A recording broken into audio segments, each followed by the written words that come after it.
live on tape. It's the Dennis Miller Show. Tonight, Donna Mills, guitar legend Les Paul, from Spinal Tap, Nigel Tufnel, astrophysicist Dr. George Smoot,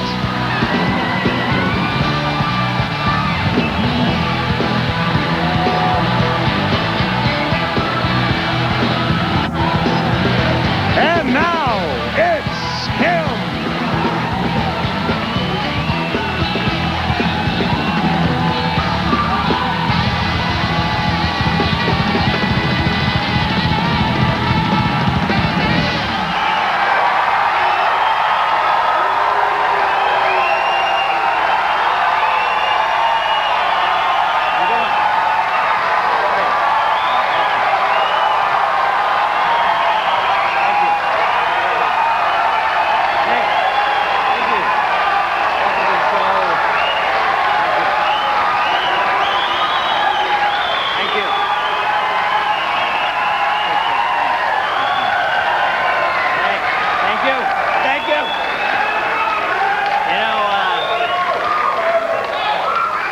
Thank you. How y'all doing tonight? No, I meant individually, starting right now. Yo, Arsidio's laying at home right now. I can't believe he has a vest on. That's mine, man. But now that I said that he's there, oh, he knows. Okay. Actually, this isn't a vest. The lining of my jacket fell out. I have an anxiety all this week, Nick. Yeah, is it the week off? I talked to my shrink about it. You know what I think it is? I think it's like Carson was here for all these years. Right. And anybody who tried against him, you know, you got beat up. Right. But you could cloak yourself in that. You had the universal excuse. Yeah, now Carson's not here anymore, and... Ooh. Perhaps we're wrong. He's here in spirit. The great Johnny God. Sacrificed Jessica Lange's career up to him. It's a Kong joke. Okay. Goldie? I have 2 words to help you through your problems. Tell me, man. The Bulls.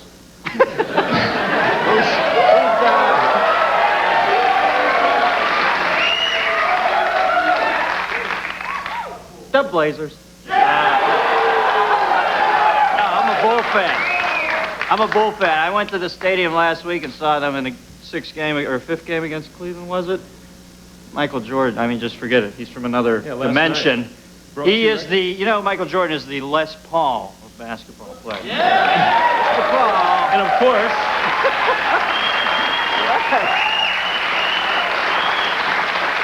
How you doing, Lester?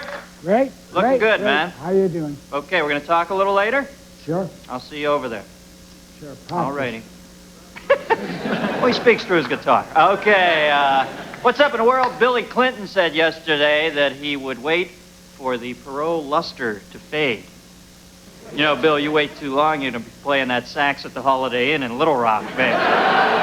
Clinton, although Clinton wrapped up the Democratic nomination, unannounced candidate Ross Perot appeared to be the big winner in Tuesday's primary. Perot was barely able to control himself. He started screaming, "I'm going to buy Disneyland!"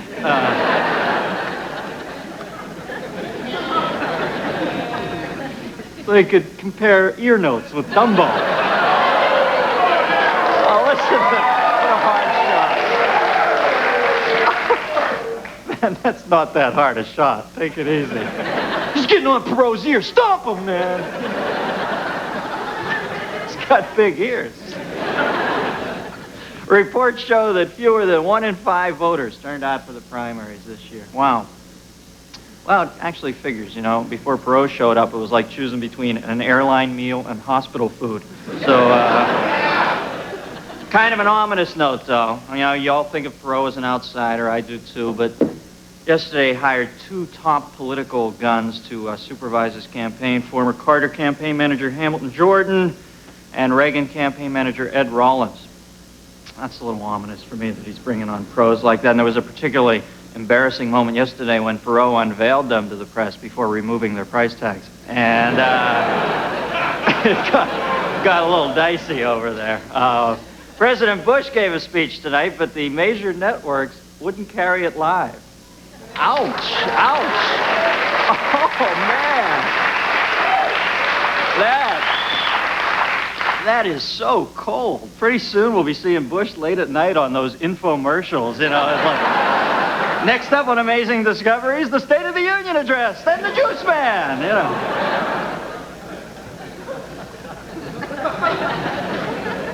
President Bush said today that he plans to spend the time from now until the Republican convention focusing on the goals he would fail to meet in his second term. And,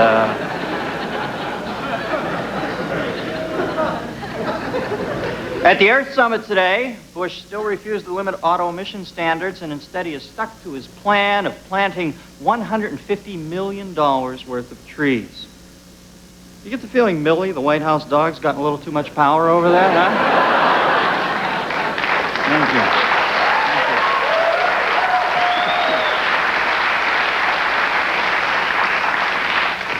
Nothing like an old dog whiz joke to bring everybody into the fold, huh?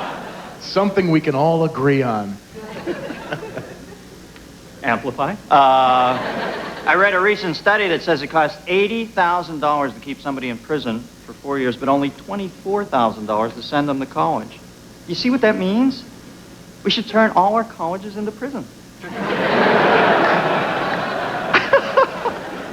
Just being very linear there. The group Milli Vanilli announced plans to release their first authentic album this fall. The album's entitled Two White Guys from Ohio. And I'm looking forward to it.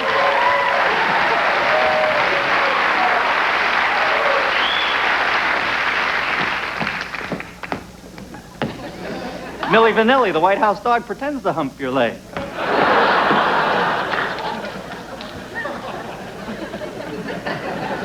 The FBI recovered 44 nude photographs of Madonna and arrested the man trying to sell them to a British tabloid. Wow, that could have killed her career.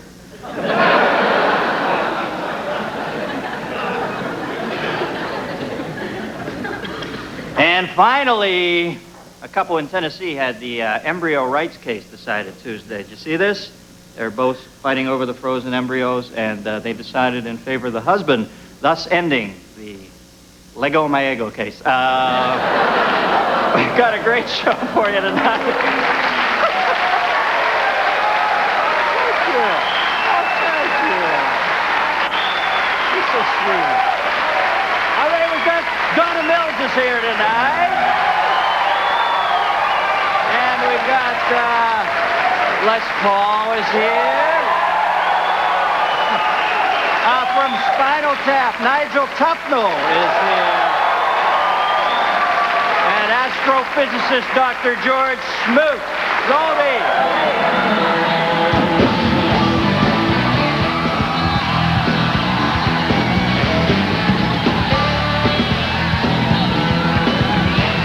This portion of the Dennis Miller Show is brought to you by Bud Dry. Dry brewed so it drinks light, yet satisfies completely.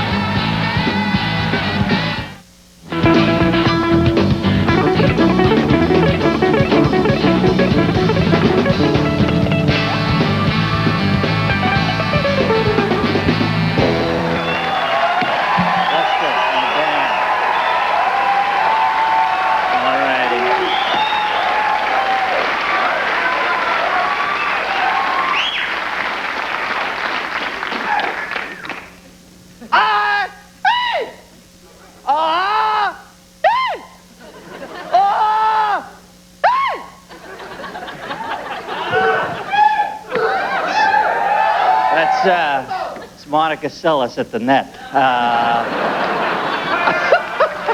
Boom, boom. I don't. Oh, Monica, take it easy, baby. It's 6 in the morning. All right, Donna Mills will be out soon. Also on the show, Les Paul sitting in the band. But first, let's, give it up. I almost said give it up.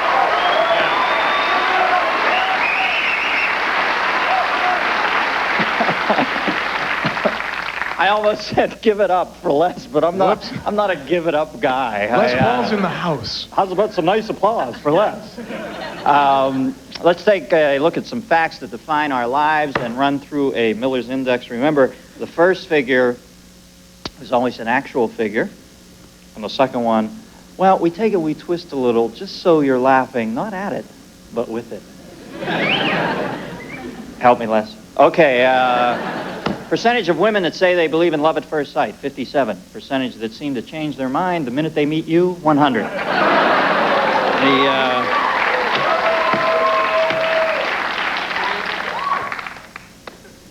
feel like I'm starting the race in Indianapolis here. Percentage of Americans who say they believe most or all of what Ronald Reagan said, 67. Number of hosts of this show who find that incredible, 1. The percentage...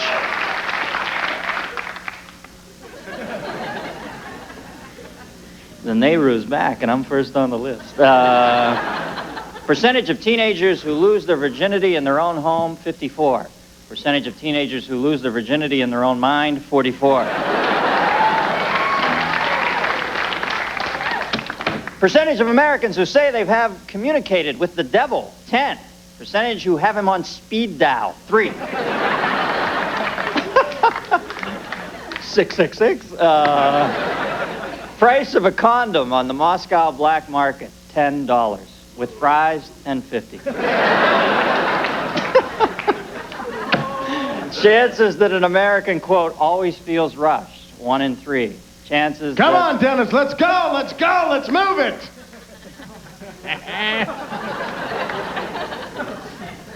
Takes required to film Tip O'Neill's Miller Lite commercial, 79. Number of times the director had to say, just hold the bottle up, but don't drink it, 78. And finally,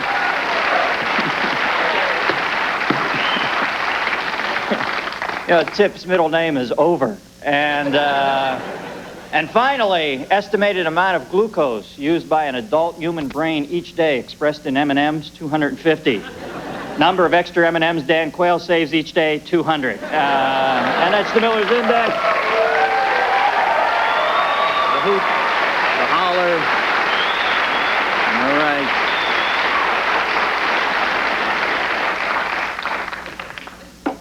right. My first guest spent 9 years as Patrick Ewing. Abby Ewing, sorry.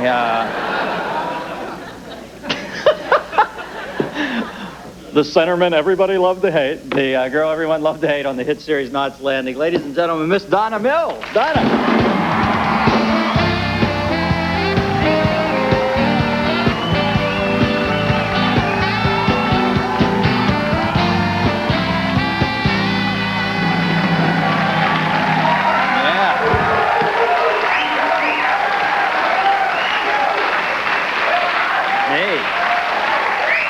You look beautiful. Thank you. Yeah. So do you. Oh, well, thank you.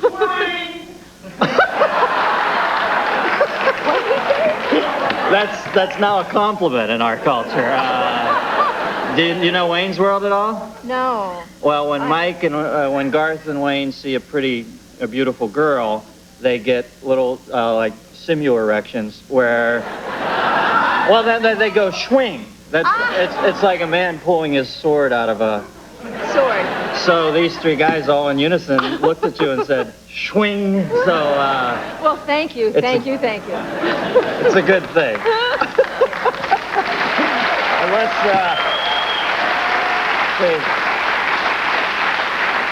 see, I'm a very selfless guy. I'm probably the only host on the air that would have not presumed you meant it for me. Okay, swing is a good thing. Now, 9 years on Knots Landing. Yeah. Yeah. Was it time to go? Were you burnt out completely, or just? Yeah, I think so. 9 years is enough. You know, I mean, it's like I didn't want that to be my career, my only career. Right. So I left. Everybody says, "How do you leave that kind of money, that kind of security?" I saved up. But after 9 years, you had some sort of sympathetic reaction to your character. They treated Abby nicely at the end. Oh, yeah. Didn't they? I left in a limousine with my son, going off to Japan, singing "Don't Worry, Be Happy." Well, that's kind of sweet. It's better than killing them off or having them in a plane wreck or something like that. Yeah. Plus, now you can come back from, what are you doing in Japan? Why'd you go to Japan? That's a whole other movie. Swing Samurai. What a good idea, Dennis. Now, you know where last night when I was introducing you, I said tomorrow night, and I mentioned the film that I had first seen you in, which was Play Misty for Me, and I had people come up and correct me, and they say, hey, that wasn't her, that was Jessica, who was Jessica Walters, but she was in it. She played Clint's girlfriend in there. Yeah. But I think everybody remembers how wired out she was. And yeah, she was a fun girl, wasn't she? Yeah. That film has stayed around so long ago. And you were telling me, I saw you the other night at a function, that you guys didn't really know when you were making it was going to be a huge hit, right? I had no idea. It was the first one that Clint ever directed. And he was, you know, a little bit nervous as a director and stuff like that. And nobody had any idea. And it wasn't that popular when it first came out. No? But it had that song going for it. I remember in the middle they had the interlude and they played First Time Ever I Saw Your Face. That was the big hook, right? Oh, yeah. He played that song for me. He said, I want to do this whole montage around this song. And I was nervous about the montage because there was some nudity in it. And I was really nervous about that. You don't see that usually on television, but in the actual film. And he played that for me. I said, whatever you do to that song is going to be beautiful. Right. It had a nice sentiment to it. Oh, yeah. Okay, well, we're going to talk about what you're doing now, and we'll be right back with Donna Mills right after this, folks. Thank you. We're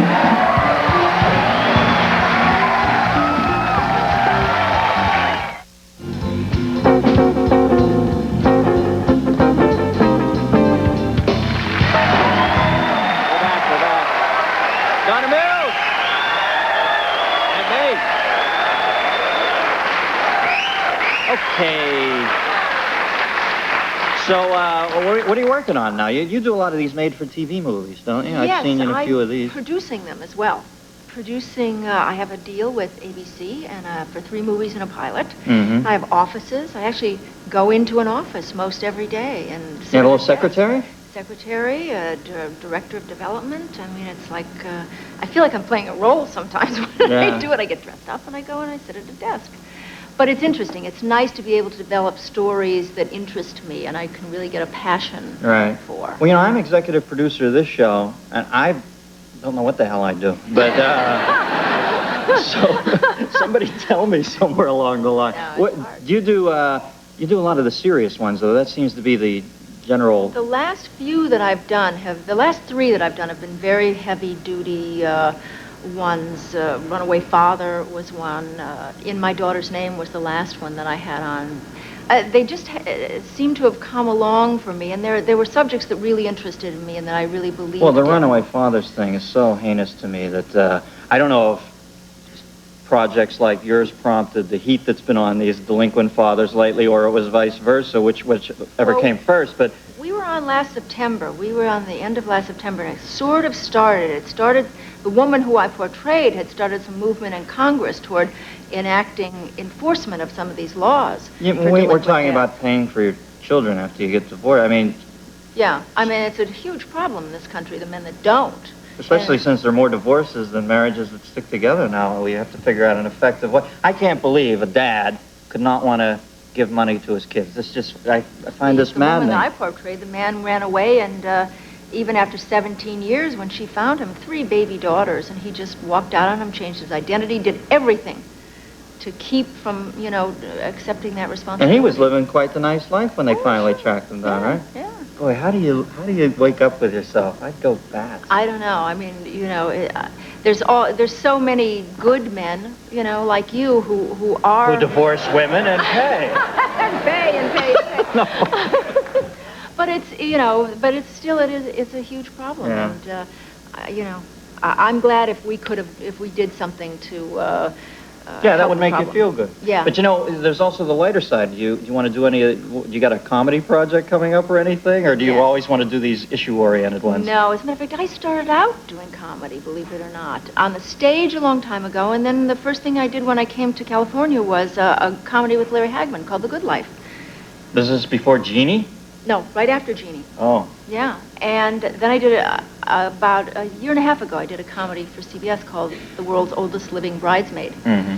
And my deal now is to do a comedy series for ABC. Maybe you can get Hagman back. Wouldn't that be fun? Well, it's going to be tough to pry. He's like the Fisher King of Malibu. You're not going to get him in from out there.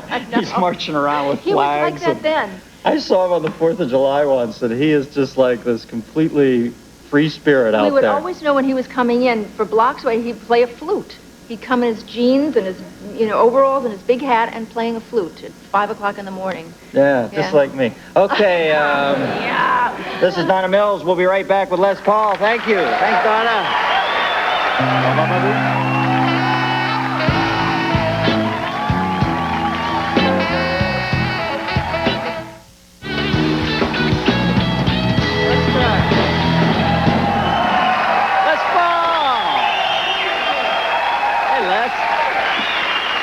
Yeah. The Les Paul box set and the Les Man himself.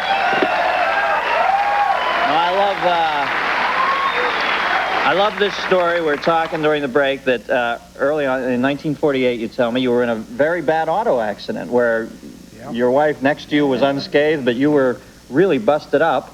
And tell them about when they went to fix you up, what you told them. Well, I was a mess, and I laid there for about 8 hours in Chandler, Oklahoma. And when they finally got me together, they had 7 inches missing in my arm. Just pulverized? Or? Pulverized is right. You're a funny man. Yeah, pulverized. No, but I'm... Pulverized. Pulverized. I didn't even mean that. Good, very good. Thanks, Les. What happened is that the doctors had to make a decision whether to amputate the arm or keep it on, and one argued keep it on, one argued take it off. Yeah. And finally, the decision was made to keep it on. And so they said he's not driving a hay rack, he plays a guitar, we're going to try and save it. Unless you got one position to put it in, where do you want it? You had it. And I had a choice of putting this arm anywhere I want to put it, but it'll never move. Oh, yeah? And so I just said, aim it at my navel. All right, an Axeman to the end. Yeah.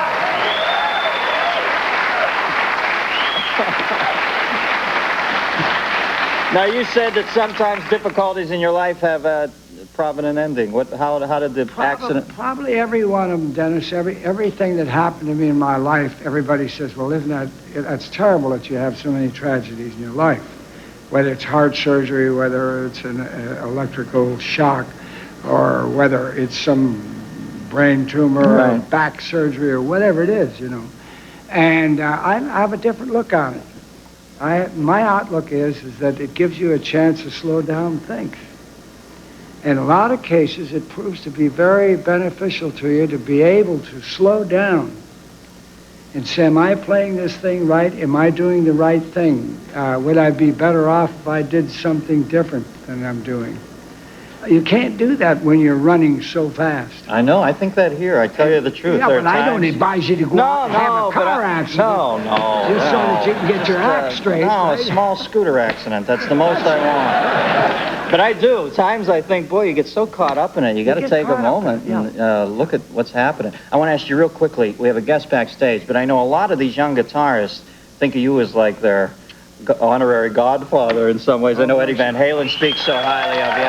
And I don't want to ruffle any feathers, but of your guitar sons, who do you find to be the most interesting? There's some great ones. There's some great ones out there. Eddie Van Halen is great. Al Janelle is great. Jimmy Page is great. Yeah. There's just so many. There's Robin Ford, plays great blues. There's Al Collins, plays great blues. Yeah. I wish Jimmy Page hadn't run himself ragged, though. I found Jimi Hendrix in 1962, 63 on Route 46. I was going into New York, and I said, I'm going to stop in this joint and just see who's in there. And there was a bartender watering down some drinks. Okay? Yeah. And there was nobody in the place at all, and there was a guy on the stage auditioning, and I didn't know it, but it was Jimi Hendrix. Wow. Okay? And Jimmy's up there playing the guitar left-handed, wow, man. And I walked out to the car and I said to my son, he says, nobody in there, huh? And I said, yeah, there's a guy in there. And I says, he's a wow, man. I says, let's take these tapes into Simon and Garfunkel, turn around and come back, and let's really listen to him. Because I think he'd be someone we ought to grab. Yeah. We came back and I says to the bartender, what happened to that big wow man that was on the stage. Says we threw him out. Said he's too loud. He's crazy. He's a crazy man. Wow.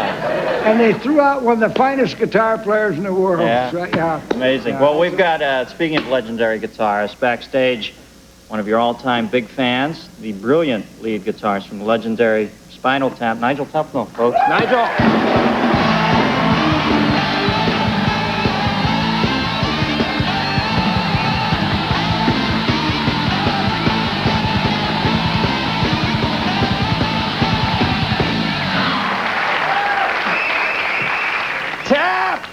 Yes, exactly. Beautiful, man. A lot of people say, well, they don't say, but they think, what do people wear under a kilt? And traditionally, you wear luncheon meats. That sort of folded up into little... That's why people do this. Hello. Hi. Hello. Hi. Hello. Les, you wearing any kielbasa links No, under there? And I wouldn't look under either. I was in Scotland one time when a guy just lifted up one of those kilts. Yes, And you just happened to be there. Oh, Yeah. boy, were we out of there in a hurry. Yeah. It's Loch Ness Monster fell out, huh? All hell broke loose. Forget about it. Forget about it. You don't lift up a kilt, right? No, you don't let someone else lift it up either. No. Not even a guitar player, No, right? no. Okay, all right. Oh, look. I hear you play guitar. Yes, I do, a bit, yeah. You're not familiar with Mr. Tufnel's work? Yeah. Well, I will be familiar in a few minutes. Yeah, you guys are going to jam together. Now, you know, you're a bit of a famous inventor. There's multi-track recording and that. You know, Nigel, he of the 11 setting on the amplifier. Are you familiar with that? Yeah, I heard about it. yes. I heard Well, about the new thing, actually, I have two new things. There's the amp goes to infinity now. Oh. So I figure, you know, why limit Sure. yourself? And there's also the amplifier capo. It's a capo that goes around an amplifier and it squeezes the speaker cones like this. And we were playing a gig and a fat man fell into an amplifier and the sound changed. And I thought, how can I do that? Besides getting fat. An amplifier capo squeezes it and the sound goes up so you don't have to wear a capo. There you have it, Les. Brilliant. Brilliant. From an everyday moment. They're going to play together. We'll be right back with Nigel Tufnel, Les Paul, right after this.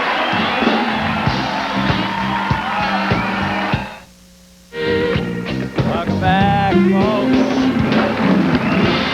Here to perform Sweet Georgia Brown, Les Paul and Nigel Tufnel. Gentlemen.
Lester.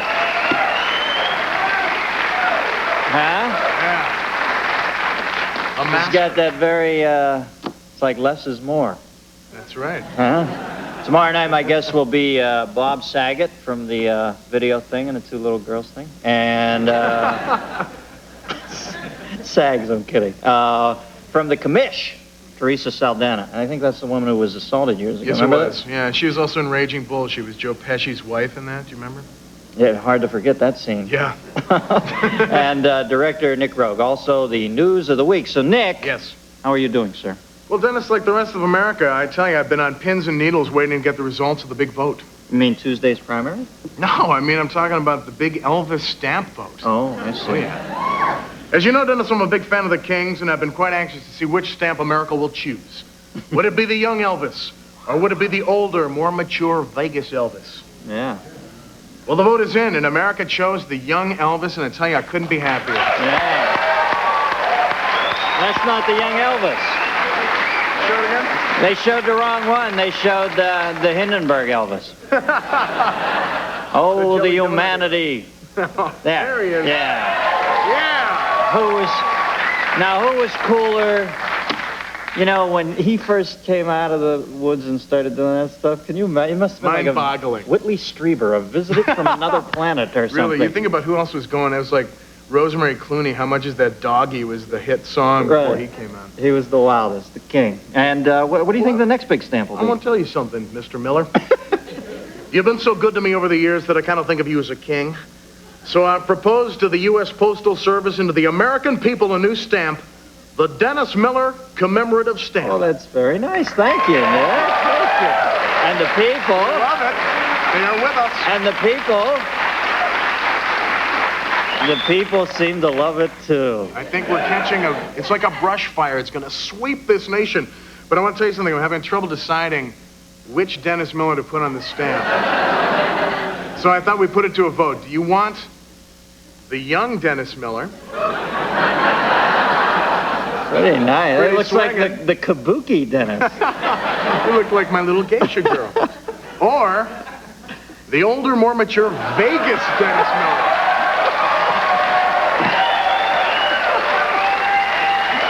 Oh, man. That is persuasive. Yeah. Come on, America. The choice is yours. Where's the number? We're going to show the number. Voicemail. That's 213-871-8198. Please call us and give us your opinion. Oh, I look like De Niro in Cape Fear down there. Come out, come out! All right, big guy. This fascinates me. I don't know much about it. Smoot. I don't have the brain cells to deal with all this, but I am kind of fascinated by it. In a layman's sense, this man announced in April the discovery of evidence for relics from the primeval explosion that began our universe. Yikes. And he also held down a job at Wendy's. No, it's better known as the Big Bang Theory in the science world. This amounts to the discovery of the Holy Grail. Please welcome him, Dr. George Smoot. Hello.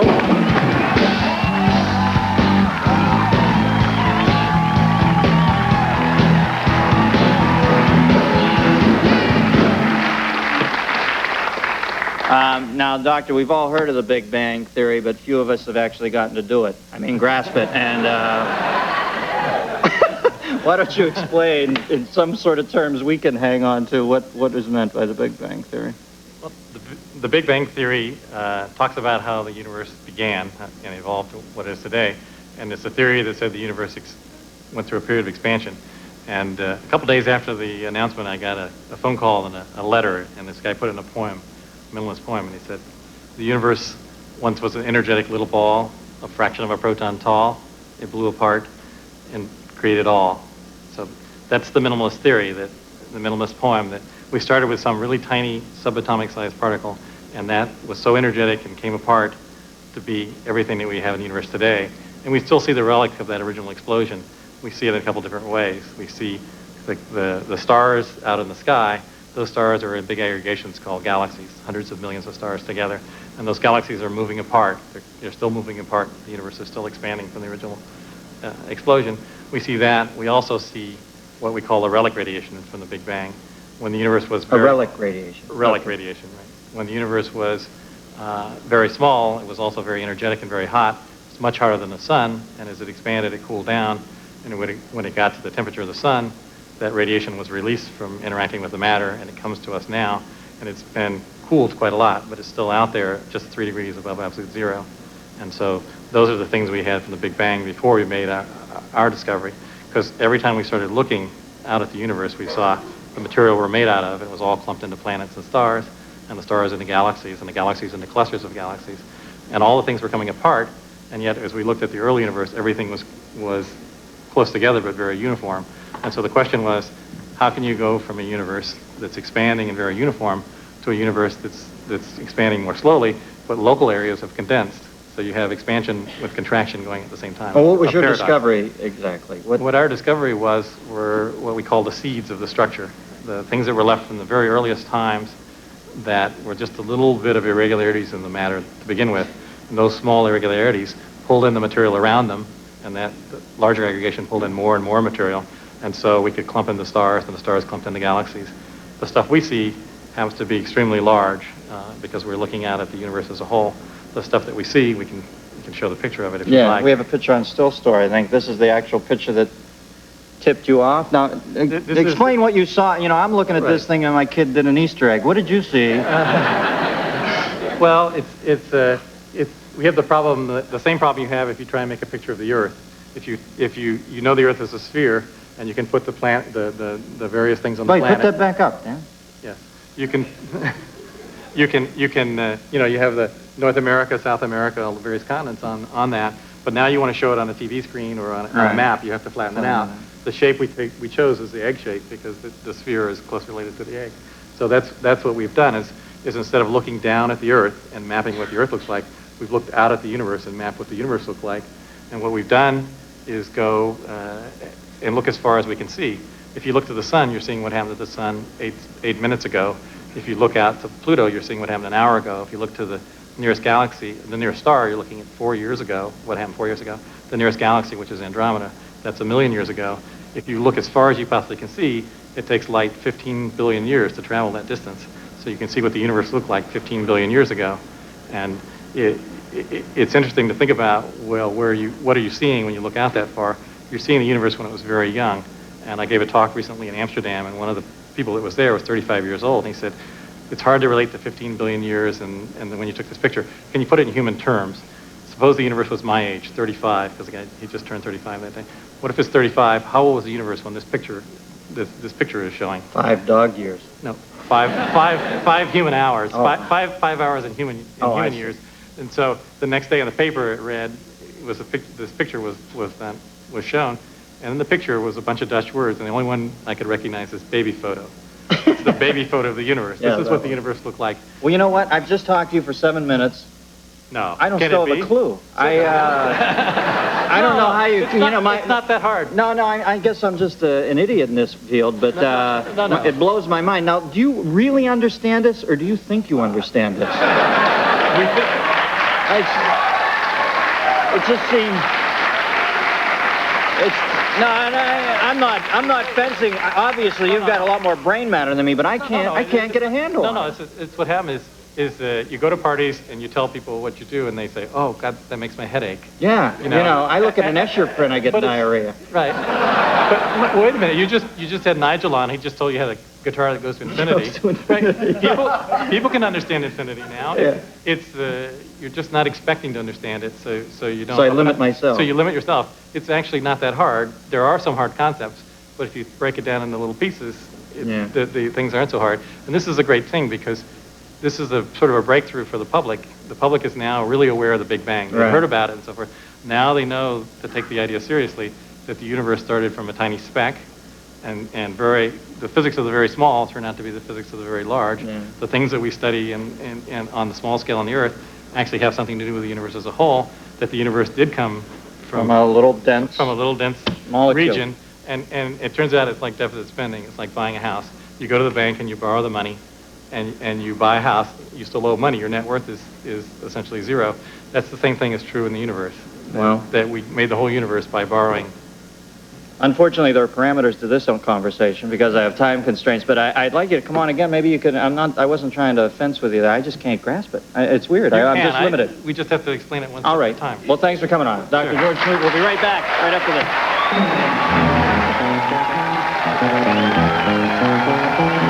This portion of the Dennis Miller Show is brought to you by Hyundai, makers of the Excel, Scoop, Sonata, and the brand new Elantra. All right, welcome back. I'd like to, in closing, thank you. In closing, I'd like to tell you that what Dr. Smoot said was the entire universe emanated from an incredibly dense little particle that eventually became our vice president. I'd like to thank my guests, Donna Mills, Dr. George Smoot, Nigel Tufnel, and Les Paul will play us out with How High the Moon. Good night, teenagers. Let's go!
When in Los Angeles, guests of the Dennis Miller Show stay at the St. James Club and Hotel.